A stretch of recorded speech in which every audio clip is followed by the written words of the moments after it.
Olá, sou Betina do Santo Suave. Eu estou aqui para apresentar o meu portfólio da fase A2, o meu polo em Colatina, do Espírito Santo, e o nosso tema hoje é cultura surda e Libras. Primeiramente, vamos começar com a trajetória histórica. O abade francês Charles Michel Lepie é conhecido por ser o pai, da língua de sinais. Ele fazia obra de caridade. Ele nasceu em 24 de novembro de 1712 em Versalhes. Ele queria ser sacerdote, só que ele não pôde ser porque ele tinha ideias progressistas que iam contra uma corrente católica chamada jansenistas nessa época. Então ele foi nomeado abade. Ele assumiu o papel do religioso Vanin. Quando ele assumiu esse papel, era de ensinar gêmeas que eram surdas, muito pobres, ensinar, alfabetizá-las. A partir disso, em 1755, ele funda a primeira escola para surdos.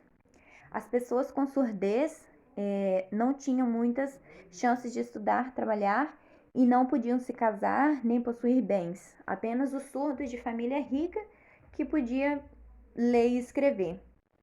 O filósofo famoso Aristóteles escreveu que os surdos eram incapazes de raciocinar, até que o polímata Girolamo Cardano realizou em 1500 um estudo que viu que sim, os surdos eram capazes de raciocinar. Só que essa afirmação do Aristóteles durou mais de um milênio e foi levado como uma verdade absoluta.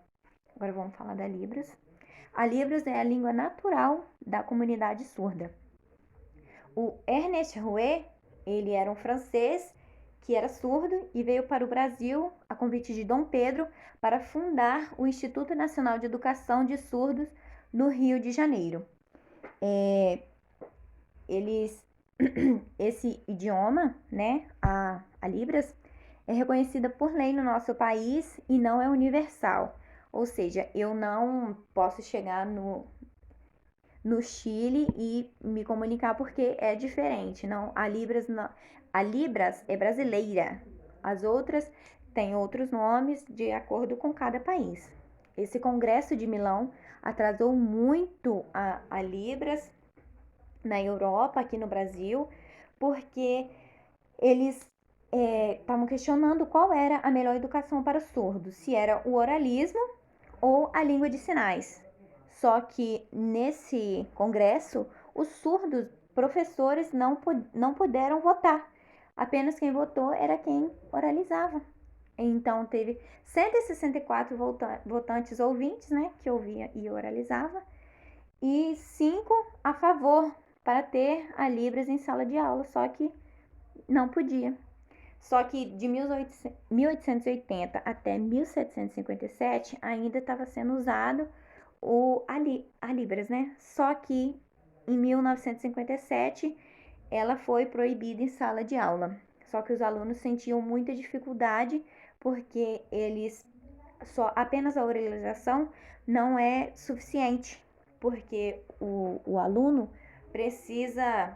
surdo, ele precisa que o professor esteja olhando fixamente para ele conseguir acompanhar o movimento da boca, para entender o que está acontecendo.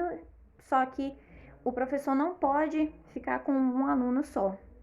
Com essa proibição da Libras, atrasou muito. Apenas em 1960 que surgiu a comunicação total, A comunicação total, que era a língua de sinais mais a oralização.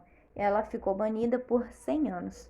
Aqui eu coloquei à esquerda a foto do Ernest Rouet e à direita, tem 3 aqui, que é o Charles Michel Lepie. A cultura surda.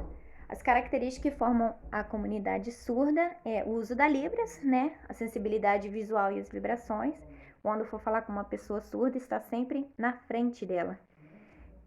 Visão aguçada, está sempre na frente. O uso de tecnologias. Tem muitos aplicativos, que são para surdos, que facilitam a comunicação deles com as pessoas ouvintes. Aí a identidade também faz parte da cultura surda aqui, identidade e tipo de cultura. Identidade surda, né? Identidade surda híbrida, identidade surda de transição, identidade surda incompleta, identidade surda flutuante. Lembrando que muitas pessoas, ouvintes ou não ouvintes, não conhecem a Libras até hoje. Aí a cultura surda no Brasil, o Setembro Azul, conhecido por datas comemorativas para os surdos, né? O dia 23 é o Dia Internacional da Língua, né? O dia 26 é o Dia Nacional do Surdo. O dia 30 de setembro é o Dia do Intérprete. E 6 e 11 foi quando foi feito o Congresso de Milão. Os ouvintes e a Libras. A história dos deficientes auditivos é marcada por desencontros.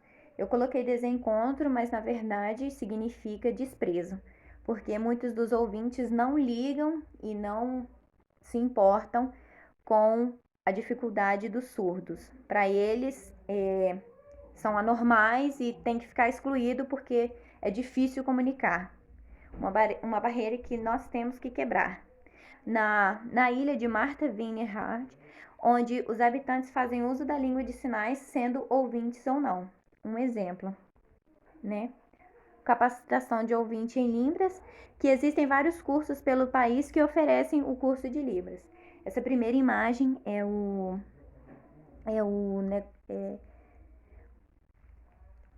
o símbolo oficial da surdez, né? Deficiente auditivo.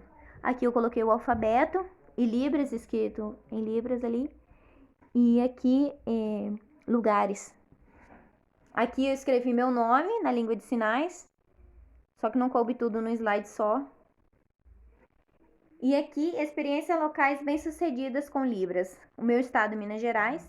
A existência da Associação de Surdos de Minas Gerais, fundada em 30 de abril de 1956. Esse primeiro aqui é a imagem da associação. E essa daqui, à direita, é de Contagem, tendo muitas outras.